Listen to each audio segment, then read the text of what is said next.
Hello, everyone. Hello, and welcome to another segment of Divine Femininity United. I'm your girl, Dr. Bianca, Miss B. Lee, and we are here for our Tuesday night segment of our collective reading of the great, whimsical, wonderful, otherworldly book, A Wrinkle in Time.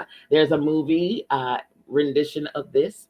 And I'm excited I watched it a while ago, but I'm excited to rewatch it. I figured we needed to allow our inner child to have a good time and be imaginative and be in the land of creativity and fun and visibility and things that that the outlandish, the unbelievable, the ridiculous, or whatever the case. Allow ourselves to let our inner child have a good time. Okay, and in this book we are doing just that. Okay, this is for your inner child. Allow yourself to just sit and enjoy story time and let your vision, let your imagination run as wild as it desires to do. Okay. And you'll be surprised that not only is your inner child having a good time, but your older self is going to glean the nuggets from this message, from this book. Is a beautiful thing. So we were familiarized with the first chapter, which is Mrs. Whatsit. We met Mrs. Whatsit. Okay.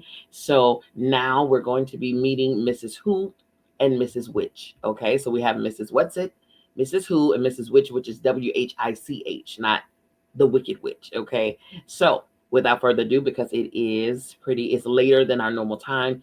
I'm not sure if you all are familiar with my page where I've been memorializing a dear friend of mine. So we're in the process of planning and things like that. So we're in the thick of that, but all is well.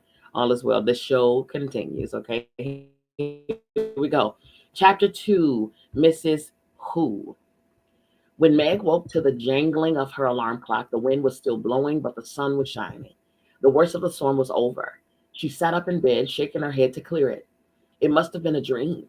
She'd been frightened by the storm and worried about the tramp, so she just dreamed about going down to the kitchen and seeing Mrs. Whatsit and having her mother get all frightened and upset by that word. What was it? Tess? Tess something. She dressed hurriedly, picked up the kitten still curled up on the bed, and dumped it unceremoniously on the floor. The kitten yawned, stretched, gave a piteous meow, trotted out of the attic and down the stairs. Meg made her bed and hurried after it. In the kitchen, her mother was making French toast and the twins were already at the table. The kitten was lapping milk out of a saucer. "Where's Charles?" Meg asked. "Still asleep. He had rather an interrupted night, if you remember." "I hoped it was a dream," Meg said. Her mother carefully turned over 4 slices of French toast, then said in a steady voice, "No, Meg, don't hope it was a dream. I don't understand it any more than you do. But one thing I've learned is that you don't have to understand things for them to be. I'm sorry I showed you I was upset. Your father and I used to have a joke about tesseract." "What is a tesseract?" Meg asked. "It's a concept." Mrs. Murry handed the twins the syrup. "I'll try to explain it to you later. There isn't time before school." "I don't see why you didn't wake us up," Denny said. "It's a jip we missed out on all the fun." "You'll be a lot more awake in school today than I will." Meg took her French toast to the table. "Who cares?" Sandy said. "If you're gonna let old tramps come into the house in the middle of the night, Mother, you ought to have Den and me around to protect you."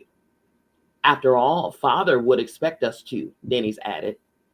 "We know you have a great mind and all, Mother," Sandy said, "but you don't have much sense. And certainly Meg and Charles don't." "I know we're morons," Meg said bitter. "I wish you wouldn't be such a dope, Meg. Syrup, please." Sandy reached across the table. "You don't have to take everything so personally. Use a happy medium, for heaven's sake. You just goof around in school and look out the window and don't pay any attention. You just make things harder for yourself," Denny said. "And Charles Wallace is going to have an awful time next year when he starts school. We know he's bright, but he's so funny when he's around other people. And they're so used to thinking he's dumb. I don't know what's going on with him. Sandy and I'll sock anybody who picks on him, but that's about all we can do. Let's not worry about next year till we get through this one, Mrs. Murry said. More French toast, boys? At school, Meg was tired and her eyelids sagged and her mind wandered. In social studies, she was asked to name the principal imports and exports of Nicaragua. And though she had looked them up dutifully the evening before, now she could remember none of them. The teacher was sarcastic. The rest of the class laughed, and she flung herself down in her seat in a fury. Who cares about the imports and exports in Nicaragua anyhow? She muttered. If you're going to be rude, Margaret, you may leave the room, the teacher said. Okay, I will, Meg flounced out. During study hall, the principal sent for her. What seems to be the problem now, Meg? He asked, pleasantly enough. Meg looked sulkingly down at the floor. Nothing, Mr. Jenkins. Miss Porter tells me you were inexcusably rude. Meg shrugged.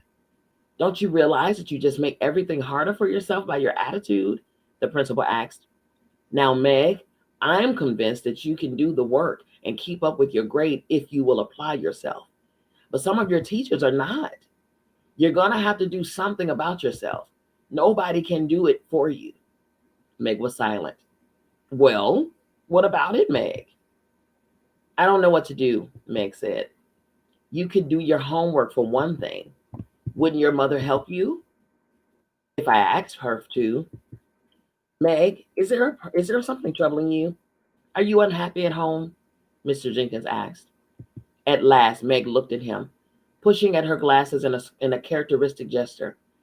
Everything's fine at home. I'm glad to hear it, but I know it must be hard on you to have your father away.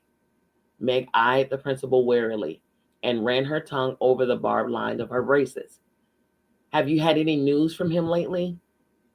Meg was sure it was not only imagination that made her feel that behind Mr. Jenkins' surface concern was a gleam of avid curiosity.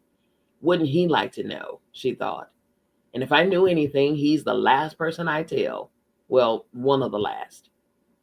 The postmistress must know that it was almost a year now since the last letter.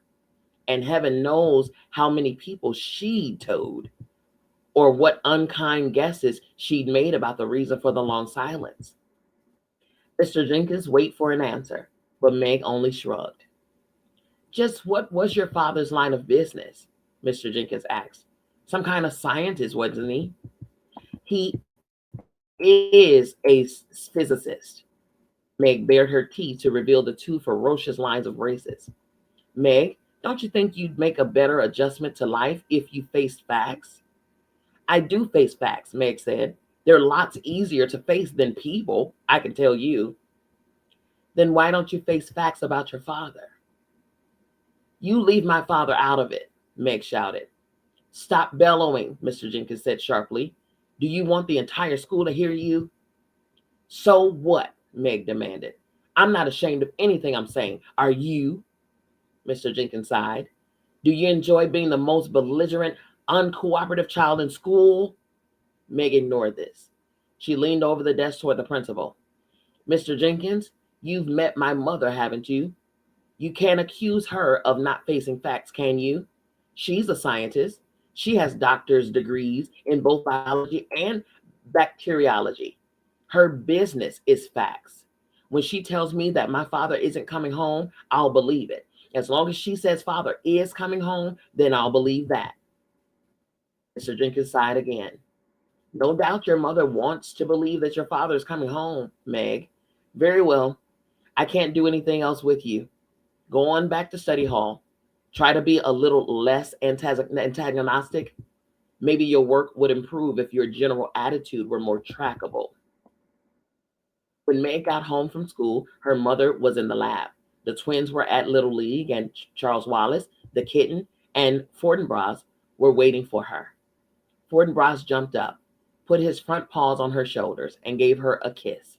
And the kitten rushed to his empty saucer and meowed loudly. Come on, Charles Wallace said. Let's go. Where? Meg asked. I'm hungry, Charles. I don't want to go anywhere until I've had something to eat. She was still sore from the interview with Mr. Jenkins, and her voice sounded cross. Charles Wallace looked at her thoughtfully as she went to the refrigerator and gave the kitten some milk, then drank a mugful herself. He handed her a paper bag. Here's a sandwich and some cookies and an apple. I thought we'd better go see Mrs. Whatsit. Oh, golly, Meg said. Why, Charles? You're still uneasy about her, aren't you? Charles asked. Well, yes.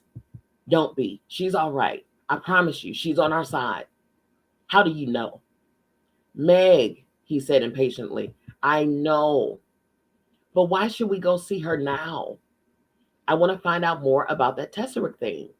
Didn't you see how it upset Mother? You know when Mother can't control the way she feels, when she lets us see she's upset, then it's something big. Meg thought for a moment. Okay, let's go. But let's take Fortinbras with us. Well, of course, he needs the exercise. They set off. Fortinbras rushing ahead, then doubling back to the two children, then leaping off again. The Murrays lived about 4 miles out of the village. Behind the house was a pine woods, and it was through this that Charles Wallace took Meg. Charles, you know we're going to get in awful trouble, Mrs. Whatsit, I mean, if they find out she's broken into the haunted house and taken Mrs. Buncombe's sheets and everything, they could send her to jail. One of the reasons I want to go over this afternoon is to warn them. Them? I told you she was there with her two friends. I'm not even sure it was Mrs. Whatsit herself who took the sheets, though I wouldn't put it past her. But what would she want all those sheets for? I intend to ask, Charles Wallace said, and to tell them they'd better be more careful. I don't really think they'll let anybody find them, but I just thought we ought to mention the possibility. Sometimes during vacations, some of the boys go out there looking for thrills. But I don't think anybody's apt to right now. What with basketball and everything.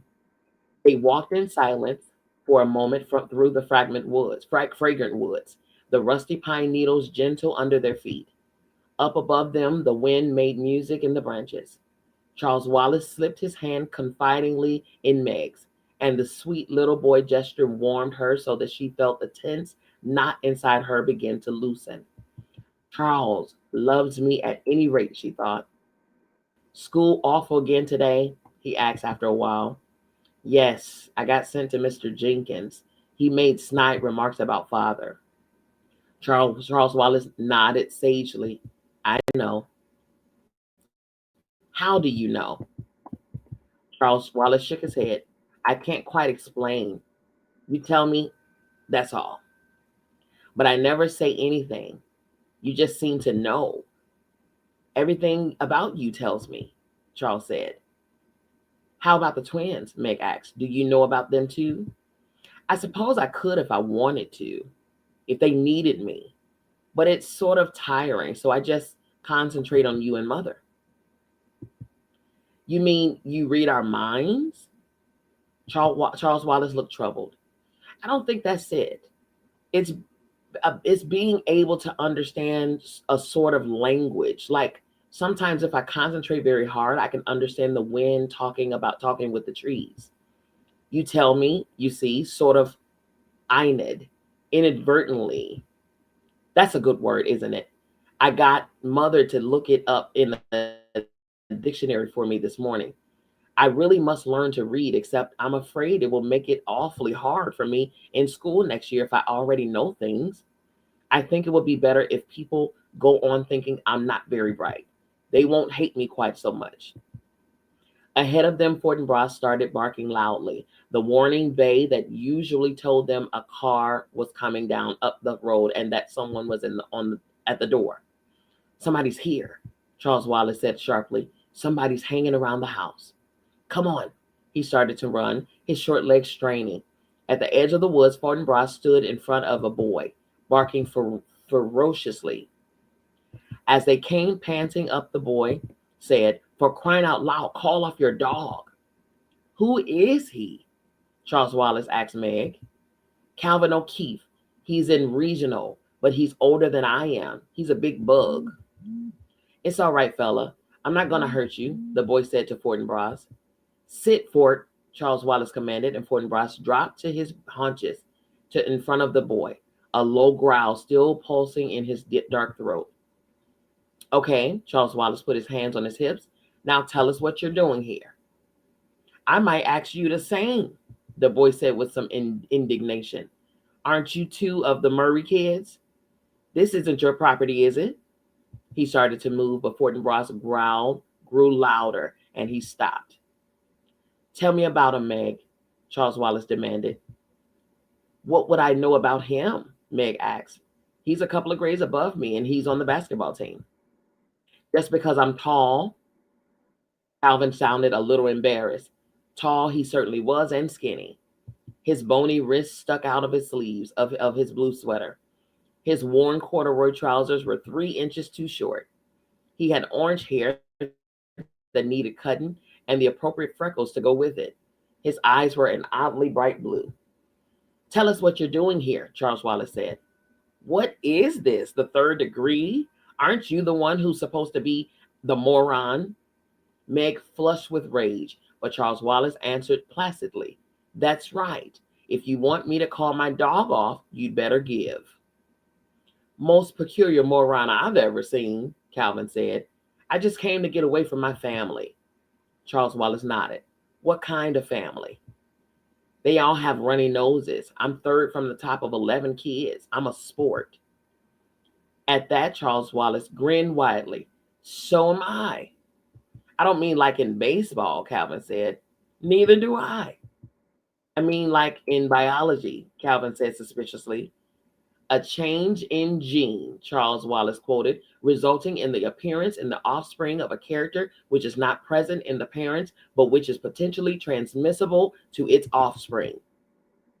What gives around here? Calvin asked. I was told you couldn't talk. Thinking I'm a moron gives people something to feel smug about, Charles Wallace said. Why should I disillusion them? How old are you, Cal? 14. What grade? Junior, 11th. I'm bright. Listen, did anybody ask you to come here this afternoon? This afternoon, Charles Wallace, holding Fort by the collar, looked at Calvin suspiciously. What do you mean? Asked. Calvin shrugged. You still don't trust me, do you? I don't distrust you, Charles Wallace said. Do you want to tell me why you're here then? Fort and Meg and I decided to go for a walk. We often do in the afternoon. Calvin dug his hands down in his pockets. You're holding out on me. So are you, Charles Wallace said. Okay, old sport, Calvin said. I'll tell you this much. Sometimes I get a feeling about things. You might call it a compulsion. Do you know what compulsion means? Constraint, obligation, because one is compelled. Not a very good definition, but it's the concise Oxford. Okay, Calvin sighed. I must remember I'm preconditioned in any concept of your mentality. Meg sat down on the coarse grass at the edge of the woods. Fort gently twisted his collar out of Charles Wallace's hand and came over to Meg, lying down beside her and putting his head in her lap. Calvin tried now politely to direct his word toward Meg as well as Charles Wallace. When I get this feeling, this compulsion, I always do what it tells me. I can't explain where it comes from or how I get it, and it doesn't happen very often, but I obey it. And this afternoon, I had a feeling that I must come over to the haunted house. That's all I know, kid. I'm not holding anything back. Maybe it's because I'm supposed to meet you. You tell me. Charles Wallace looked at Calvin probingly for a moment. Then an almost glazed look came into his eyes, and he seemed to be thinking at him. Calvin stood very still and waited. At last, Charles Wallace said, Okay, I believe you, but I can't tell you. I think I'd like to trust you. Maybe you'd better come home with us and have dinner. Well, sure, but what would your mother say to that? Calvin asked. She'd be delighted. Mother's all right. She's not one of us, but she's all right. What about Meg? Meg has it tough, Charles Wallace said. She's not really one thing or another. What do you mean, one of us? Meg demanded. What do you mean I'm not one thing or another? Not now, Meg, Charles Wallace said. Slowly, I'll tell you about it later.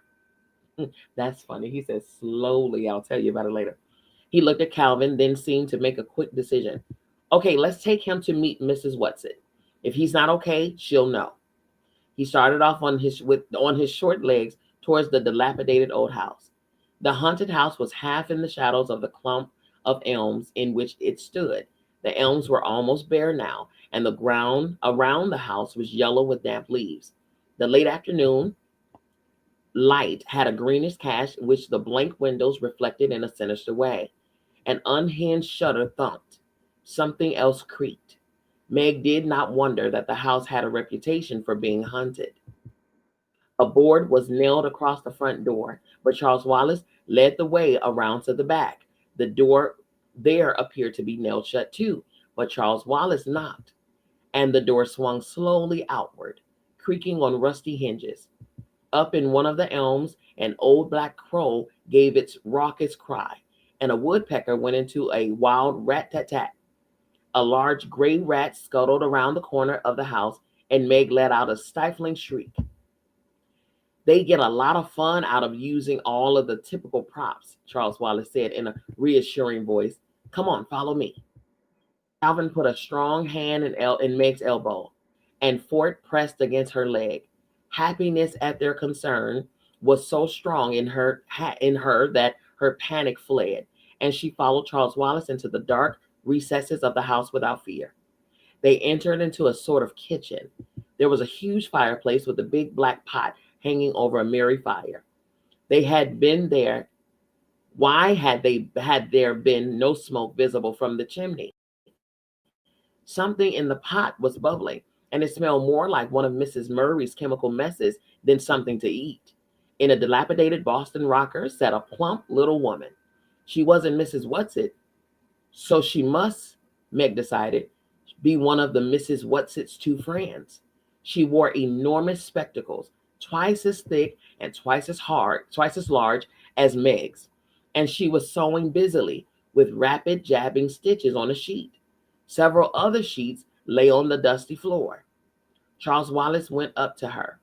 I really don't think you ought to have taken Mrs. Bunkin's sheets without consulting me, he said, as cross and bossy as only a very small boy can be. What on earth do you want with them for? The plump little woman beamed at him. Why, Charlesy, my pet.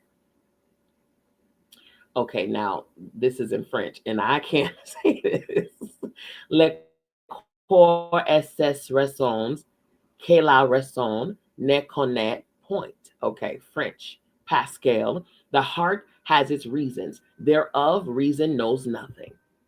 But that's not appropriate at all, Charles said crossly. Your mother would find it so. A smile seemed to gleam through the roundness of speckles. I'm not talking about my mother's feelings about my father, Charles Wallace scolded. I'm talking about Mrs. Bumpkin's sheets. The little woman sighed. The enormous glasses caught the light again and shone like an owl's eyes. In case we need ghosts, of course, she said. I should think you'd have guessed. If we have to frighten anybody away, Whatsit thought we ought to do it appropriately. That's why it's so much fun to stay in a haunted house. But we really didn't mean to know about the sheets. Off Frischkar, tatter tap, this is German, in fragrant delicto, Latin, caught in the act, English, as I was saying. So, okay, so I think this is Mrs. Witch. She knows different languages. That is so funny. Wow, she's fluent in different languages. Okay, caught in the act, English, as I was saying. But Charles Wallace held up his hand in a peremptory gesture. Mrs. Who, do you know this boy? Calvin bowed. Good afternoon, ma'am. I didn't quite catch your name. Mrs. Who will do, the woman said. He wasn't my idea, Charlesy, but I think he's a good one. Where's Mrs. Whatsit? Charles asked. She's busy. It's getting near time, Charlesy, getting near time. Ab honesto verum bonum nihil deteret. Seneca. Nothing deters a good man from doing what is honorable. And he's a very good man, Charlesy. Darling. But right now, he needs our help. Who? Meg demanded. And little Meg Z. Lovely to meet you, sweetheart. Your father, of course. Now go home, loves. The time is not yet ripe. Don't worry, we won't go without you. Get plenty of food and rest. Feed Calvin up. Now off with you. Justitiae soror fides. Latin again, of course. Faith is the sister of justice. Trust in us. Now shoot. And she fluttered up from her chair and pushed him out of the door with surprising power. Charles, Meg said, I don't understand. Charles took her by the hand and dragged her away from the house. Fortinbras ran on ahead, and Calvin was close behind them. No, he said, I don't either yet. Not quite. I'll tell you what I know as soon as I can. But you saw Fort, didn't you? Not a growl, not a quiver, just as though there weren't anything strange about it. So you know it's okay. Look, do me a favor, both of you. Let's not talk about it till we've had something to eat. I need fuel so I can sort things out and assimilate them properly. Lead on, moron, Calvin cried gaily. I've ever seen your house, and I have the funniest feeling that for the first time in my life, I'm going home. Wow, that is cool. Okay, so that's Mrs. Who. Now we're getting into Mrs. Witch. That was so much fun and interesting that I see that both Charles Wallace, keep in mind now, you all, those who are following, Charles Wallace is 5 years old. Charles Wallace is 5 years old, and his vocabulary is so extensive. Okay, it's a wonder because he's kicking it with Mrs. Who is a language. I mean, you know, Charles Wallace is 5, and now they met up with this Calvin O'Keefe boy, who just explained how he gets these feelings, and when he gets it, he just obeys it. He gets these compulsions, is what he calls. That is what we call now clairvoyance. Okay, Charles Wallace has it. Calvin O'Keefe has it. That's why I said, you all, if you listen through the ears of your inner child, right? And the imagination, but also your adult self will also glean and get the nuggets from this. Okay. All right. I'm enjoying this. I really, really am. Okay, here we go. Chapter 3, Mrs. Witch. That is Wich. Here we go. In the forest, evening was already beginning to fall, and they walked in silence. Charles and Fortinbras gamboled on ahead. Calvin walked with Meg, his fingers barely touching her arm in a protective gesture. This has been the most impossible, the most confusing afternoon of my life, she thought. Yet I don't feel confused or upset anymore. I only feel happy. Why? Maybe we weren't meant to meet before this, Calvin said. I mean, I knew who you were in school and everything, but I didn't know you. I'm glad we've met now, Meg. We're going to be friends, you know. I'm glad too, Meg whispered, and they were silent again. When they got back to the house, Mrs. Murray's was still in the lab. She was watching a pale blue fluid move slowly through a tube from a beaker to a retort. Over a Bunsen burner bubbled a big earthenware dish of stew. Don't tell Sandy and Denny's I'm cooking out here, she said. They're always suspicious that a few chemicals may get in with the meat. But I had an experiment I wanted to stay with. This is Calvin O'Keefe, Mother, Meg said. Is there enough for him too? It smells super. Hello, Calvin. Mrs. Murry shook hands with him. Nice to meet you. We aren't having anything but stew tonight, but it's a good thick one. Sounds wonderful to me, Calvin said. May I use your phone so my mother will know where I am? Of course. Show him where it is, will you please, Meg? I won't ask you to use the one out here, if you don't mind. I'd like to finish up this experiment.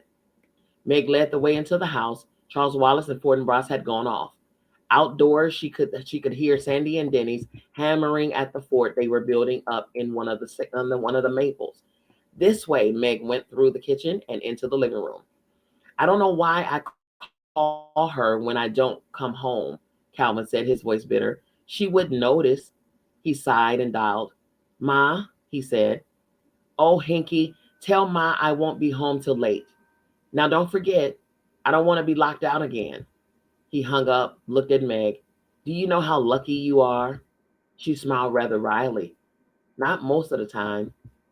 A mother like that? A house like this? Gee, your mother's gorgeous. You should see my mother. She had all her upper teeth out, and Pop got her a plate, but she won't wear it. And most days she doesn't even comb her hair. Not that it makes much difference when she does. Wow. Wow. He clenched his fist. But I love her. That's the funny part of it. I love them all, and they don't have a hoot about it, about me. Maybe that's why I call them when I'm not going to be home, because I care. Nobody else does. You don't know how lucky you are to be loved. Mm, Meg said in a startling way. I guess I never thought of it. I guess I just took it for granted. Calvin looked somber. Then his enormous smile lit up his face again. Things are going to happen, Meg. Good things. I feel it. He began wandering, still slowly, around the pleasant, if shabby, living room. He stopped before a picture on the piano of a small group of men standing together on a bench. Who's this? Oh, a bunch of scientists. Where? Meg went over to the picture. Cape Canaveral. This one's father. Which? Here. The one with the glasses? Yep. The one who needs a haircut, Meg giggled, forgetting her worries in her pleasure at showing Calvin the picture. His hair's sort of the same color as mine, and he keeps forgetting to have it cut. Mother usually ends up doing it for him. She bought clippers and stuff because he won't take the time to go to the barber. Calvin studied the picture. I like him, he announced judiciously. Looks kind of like Charles Wallace, doesn't he? Meg laughed again. When Charles was a baby, he looked exactly like father. It was really funny. Calvin continued to look at the picture. He's not handsome or anything, but I like him. Meg was indignant. He is too handsome. Calvin shook his head. No, he's tall and skinny like me.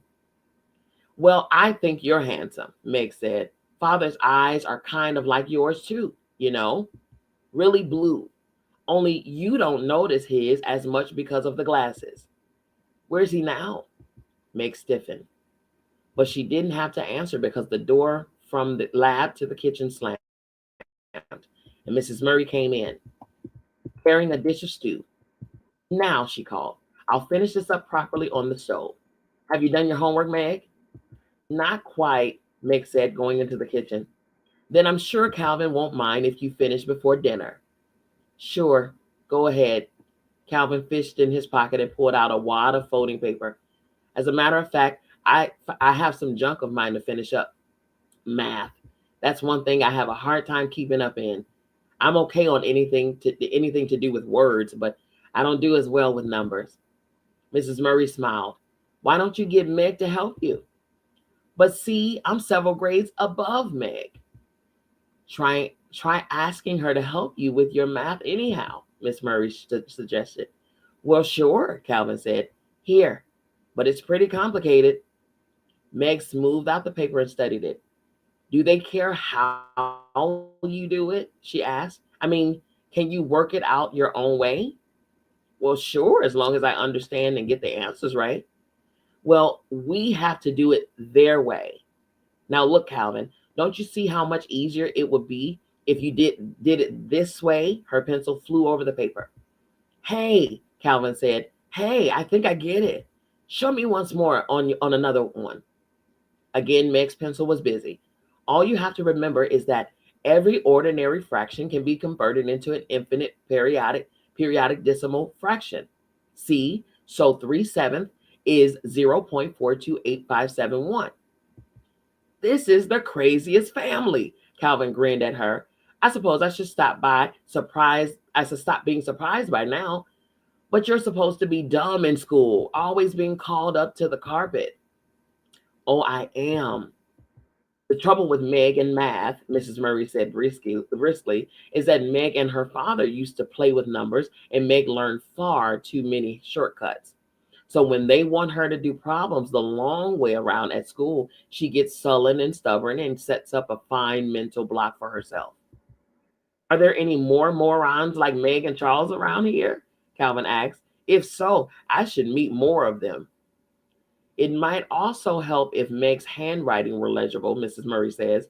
With a good deal of difficulty, I can usually decipher it, but I doubt very much if her teachers can or are willing to take the time. I'm planning on giving her a typewriter for Christmas. They may help. That may be her help. If I get anything right, any nobody will believe it's me, Meg said. What's a megaparsec? Calvin asked. One of Father's nicknames for me, Meg said. It's also 3.26 million light years. What's E equals mc squared? Einstein's equation. What's E stand for? Energy. M, mass. C2, the square of the velocity of light in centimeters per second. By what countries is Peru bounded? I haven't the faintest idea. I think it's in South America somewhere. What's the capital of New York? Well, New York City, of course. Who wrote Boswell's Life of Johnson? Oh, Calvin, I'm not any good at English. Calvin groaned and turned to Mrs. Murry. I see what you mean. Her, I wouldn't want to teach. She's a little one-sided, I grant you, Mrs. Murry said, though I blame her father and myself for that. She still enjoys playing with her doll's house, though. Mother, Meg shrieked in agony. Oh, darling, I'm sorry, Mrs. Murry said swiftly, but I'm sure Calvin understands what I mean. With a sudden enthusiastic gesture, Calvin flung his arms out wide, as though he were embracing Meg and her mother, the whole house. How did all this happen? Isn't it wonderful? I feel as though I were just being born. I'm not alone anymore. Do you realize what that means to me?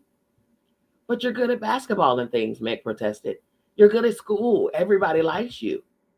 For all the most unimportant reasons, Calvin said. There hasn't been anybody in the world I can talk to. Sure, I can function on the same level as everybody else. I can hold myself down, but it isn't me. Meg took a batch of forks from the drawer and turned them over, looking at them. I'm all confused again. Oh, so am I, Calvin said gaily. But now at least I know we're going somewhere. Meg was pleased and a little surprised when the twins were excited at having Calvin for supper. They knew more about his athletic record and were far more impressed by it than she. Calvin ate 5 bowls of stew, 3 saucers of jello, and a dozen cookies, and then Charles Wallace insisted that Calvin take him up to bed and read to him. The twins, who had finished their homework, were allowed to watch half an hour of TV. Meg helped her mother with the dishes and then sat at the table and struggled with her homework, but she could not concentrate. Mother, are you upset? She asked suddenly. Miss Murry looked up from a copy of an English scientific magazine through which she was leafing. For a moment, she did not speak. Then, yes. Why? Again, Miss Murry paused. She held her hands out and looked at them. They were long and strong and beautiful. She touched with the fingers of her right hand the broad gold band on the third finger of her left hand. I'm still quite a young woman, she said finally, though I realize that that's difficult for you children to conceive. And I'm still very much in love with your father. I miss him quite dreadfully. And you think all of this has something to do with father? I think it must have. But what? That I don't know. But it seems the only explanation. Do you think things always have an explanation? Yes, I believe that they do. But I think that with our human limitations, we're not always able to understand the explanations. But you see, Meg, just because we don't understand doesn't mean that the explanation doesn't exist. Ooh, that's a message. I like to understand things, Meg said. We all do, but it isn't always possible. Charles Wallace understands more than the rest of us, doesn't he? Yes. Why? I suppose because he's different, Meg. Different how? I'm not quite sure. You know yourself, he's not like anybody else. No, and I wouldn't want him to be, Meg said defensively. Wanting doesn't have anything to do with it. Charles Wallace is what he is, different, new. New? Yes, that's what your father and I feel. Meg twisted her pencil so hard that it broke. She laughed. I'm sorry. I'm really not being destructive. I'm just trying to get things straight. I know. But Charles Wallace doesn't look different from anybody else. No, Meg, but people are more than just the way they look.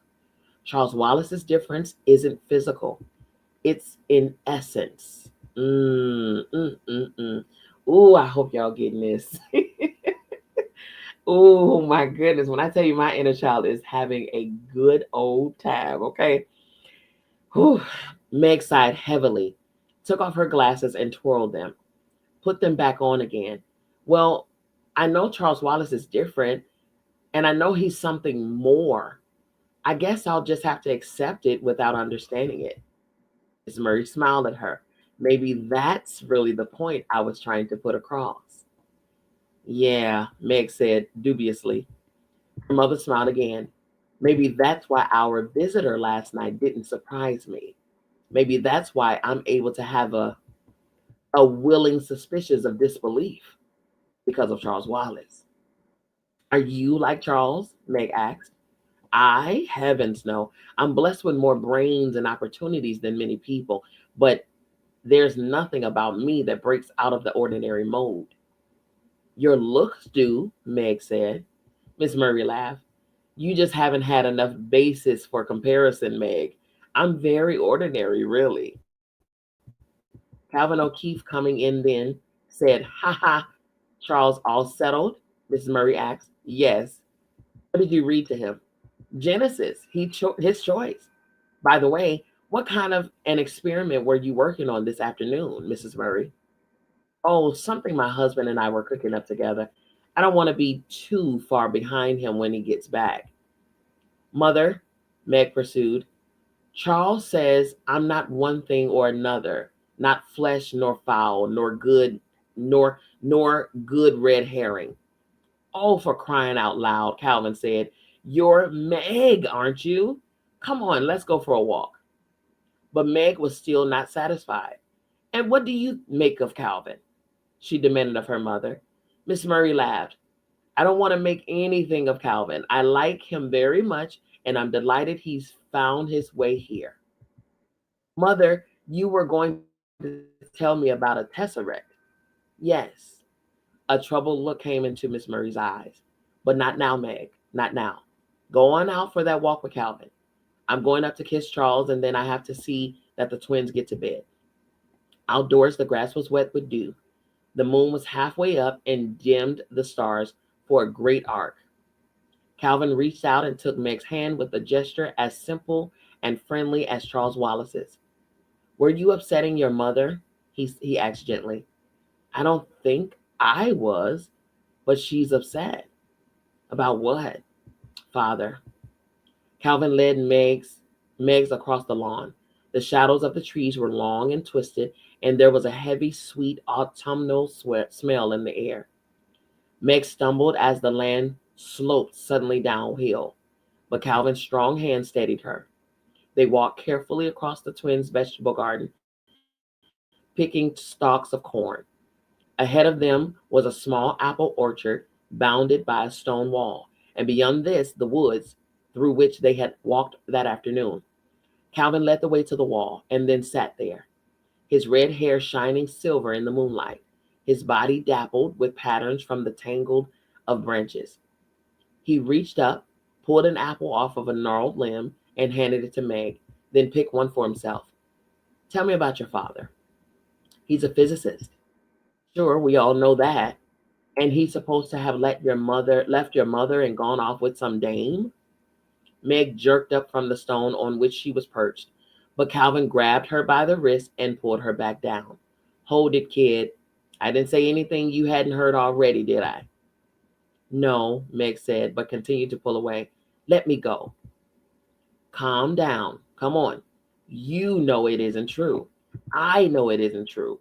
And how anybody, after one look at your mother, could believe any man would leave her for another woman just shows how far jealousy will make people go, right? I guess so, Meg said. But her happiness had fled, and she was back in a morass of anger and resentment. Look, dope, Calvin shook her gently. I just want to get things straight, sort of sort out the facts from fiction. Your father's a physicist. That's a fact, yes? Yes. He's a PhD several times over? Yes. Most of the time he works alone, but some of the time he was at the Institute of Higher Learning in Princeton, correct? Yes. Then he did some work for the government, didn't he? Yes. You take it from there. That's all I know. That's about all I know too, Meg said. Maybe mother knows more. I don't know. What he did was, well, it was what they call classified. Top secret, you mean? That's right. And you don't even have any idea what it was about. Meg shook her head. No, not really. Just an idea because of where he was. Well, where? Out in New Mexico for a while. We were with him there. And then he was in Florida of Cape Canaveral. And we were with him there too. And then he was going to be traveling a lot, so we came here. You'd always had this house? Yes, but we used to live in it just for the summer. And you don't know where your father was sent? No. At first, we got lots of letters. Mother and father always wrote each other every day. I think mother still writes him every night. Every once in a while, the postmistress makes some kind of crack about all her letters. I suppose they think she's pursuing him or something. Calvin said rather bitterly. They can't understand plain, ordinary love when they see it. Well, go on. What happened next? Nothing happened, Meg said. That's the trouble. Well, what about your father's letters? They just stopped coming. You hadn't heard anything at all? No, Meg said. Nothing. Her voice was heavy with misery. Silence fell between them, as tangible as the dark tree shadows that fell across their laps, and that now seemed to rest upon them as heavily as though they possessed a measurable weight of their own. At last, Calvin spoke in a dry, unemotional voice, not looking at Mag. Do you think he could be dead? Again, Meg leaped up, and again, Calvin pulled her down. No, they'd have told us if he were dead. There's always a telegram or something. They always tell you. What do they tell you? Meg choked down a sob, managed to speak over it. Oh, Calvin, mother's tried and tried to find out.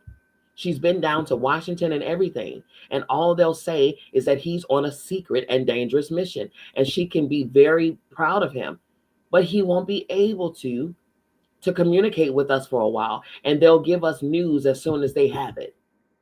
Meg, don't get mad, but do you think maybe they don't know?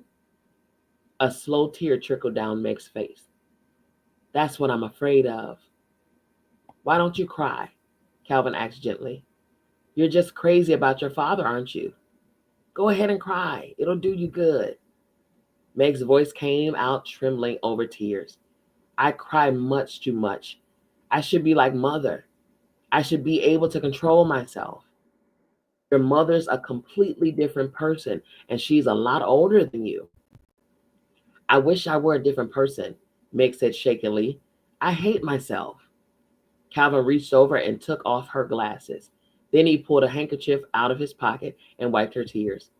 This gesture of tenderness undid her completely, and she put her head down on her knees and sobbed. Calvin sat quietly beside her, every once in a while, patting her head. I'm sorry, she sobbed finally. Finally. I'm terribly sorry. Now you'll hate me. Oh, Meg, you are a moron, Calvin said. Don't you know you're the nicest thing that's happened to me in a long time? Meg raised her head, and moonlight shone on her tear-stained face. Without the glasses, her eyes were unexpectedly beautiful. If Charles Wallace is a sport, I think I'm a biological mistake. Moonlight flashed against her braces as she spoke. Now she was waiting to be contradicted. But Calvin said, "Do you know that this is the first time I've seen you without your glasses? I'm blind as a bat without them. I'm nearsighted like father." "Well, you know what? You've got dreamboat eyes," Calvin said. "Listen, you go right on wearing your glasses. I don't think I want anyone else to see what gorgeous eyes you have." Meg smiled with pleasure. She could feel herself blushing, and she wondered if the blush would be visible in the moonlight. "Okay, hold it, you two," came a voice out of the shadows. Charles Wallace stepped into the moonlight. "I was spying on you," he said quickly, "and I hate to break things up, but this is it, kids. This is it." His voice quivered with excitement. "This is what?" Calvin asked. "We're going." "Going where?" Meg reached out and instinctively grabbed her for Calvin's hand. "I don't know exactly," Charles Wallace said, "but I think it's to find father."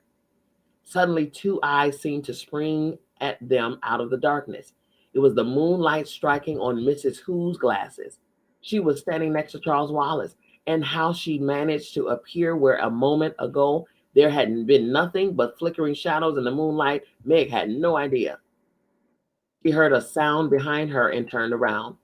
There was Mrs. Whatsit trampling over the wall. "My, but I wish there were no wind," Mrs. Whatsit said plaintively. "It's so difficult with all these clothes."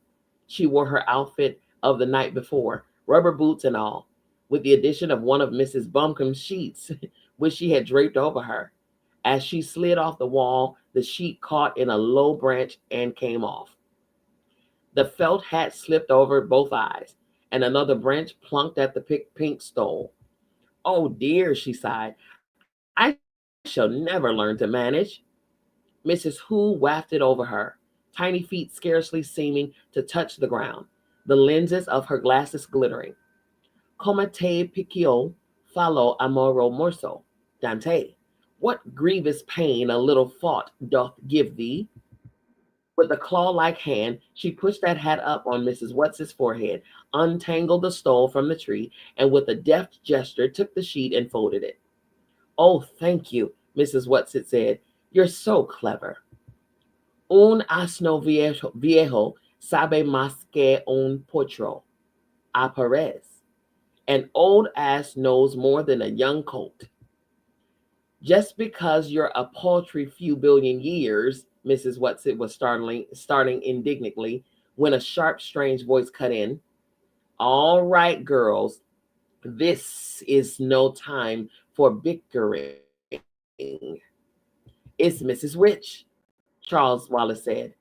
There was a faint gust of wind, the leaves shivered in it, the patterns of moonlight shifted, and in a circle of silver something simmering quivered, and the voice said, "I do not think I will materialize completely. I find it very tiring, and we have much to do."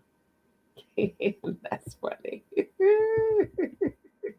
Well, that was Mrs. Witch. Although we got just a little snippet of her, we didn't get the full. Okay, but we do know that she got much kind of like a stutter or a sliver or something going on in her speech. That is so funny. I love it. And I'm not sure about you, but I envision that whole thing. Every That's why I love reading books. I love reading books because they give such great detail to the point where you can literally envision as you're hearing what's going on, as you're reading it, you can envision it. Okay. This was fun. I love it. I love it. I love it. And this is going to be interesting too. I'm loving the little dynamic between Calvin and Meg. I'm liking this little situation going on. And I love that he's pouring into her because she beats herself down. Her self-talk is very, very low and negative. And so he's getting her to see her beauty, her intelligence. He was quizzing her, giving her rapid fire questions, and she's answering all of them with her smart self. Isn't that something? Okay. How many of us have dimmed ourselves or dumbed ourselves down because we don't think we're smart enough when the whole time we're brilliant? Okay. So it took Calvin to unlock and activate all of the things that Meg is. And so it's taken him to highlight all of her things and to show her how amazing and how wonderful, how beautiful, how smart she is. That's what I'm talking about. Wow, wow, wow. I love it. And now Charles Wallace is now picking up something, okay, intuitively. And he's like, yep, it's time to go. We're getting ready to go. And I think we're going to help Father. That's why it's so key. Ooh, ooh, ooh, ooh, ooh. If you notice, Mrs. What's it? Mrs. Who? And Mrs. Murry, the kid's mother. If you notice, none of them are making the kids do something different or be something different or forcing them to don't do this. And only the teachers at the school is trying to force Meg to, conform to them, to what they want her to do. But Meg's mother and all of the characters that we're getting to know, they're simply allowing the children's personality to unfold as it is. They're not purging it, they're not forcing it, they're not trying to condition them to be anything else other than what. And in doing so, as we can see, their natural gifts are coming through. Their natural gifts are being highlighted because they're simply just allowed to evolve and bloom and blossom as they naturally are supposed to, with no stipulations, no rules, regulations. And they have guidance, right? They have guardianship. They have, chaperoning. So they have those things. They have that in their mother, but the mother is not stifling them. She's not making them be anything other than what they are and who they are. And she's learning their personalities and appreciating their personalities for who they are naturally, not who they were made to be. I love that because it is absolutely shining a light on their gifts and who they are. They are developing and being cultivated. Oh, again, keep in mind, Charles Wallace is 5 years old. And that boy's intuition and gift, his clairvoyance and all of the clairs that he is operating in is strong. And I noticed too, he trusts them. He doesn't doubt his inklings. He hears it and he does it. Same thing with Calvin. Calvin say, I have these compulsions, I have these indicators, and I just obey them. Come on, trusting self, trusting your spirit, trusting the leading. Oh my goodness. Oh my goodness. Y'all, this book is going to be off the chain. I'm just telling you now. If you don't have your book, get the book. This book is always, all the books that we are reading is always readily available for you to have on your own or for yourself, okay? To read along with us or read on your own time, okay? Yes, we are a nonprofit organization, but donations are welcome. They are not required. To get your book, okay? To get your own reading material, send us an email. You can email us at info@biancamissblee.com. info@biancamissblee.com, okay? Go visit the website, you all. Visit the website at www.biancamissblee.com. On Clubhouse is right above your head.